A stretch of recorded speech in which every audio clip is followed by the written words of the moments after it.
அநேக அற்புதங்களுக்காக தேவனை நோக்கி முறையிட்டு கொண்டிருக்கிறார்கள். என் குடும்பத்தில் ஏதாயிலும் ஒரு அற்புதம் நடந்து விடாதா?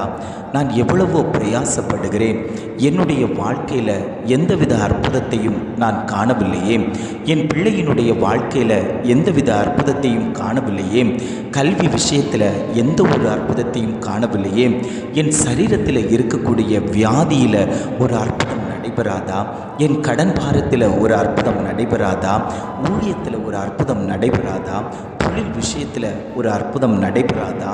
இப்படி பல பேர் பல அற்புதங்களுக்காக தேவனிடத்தில் முறையிட்டு கொண்டிருக்கிறார்கள்.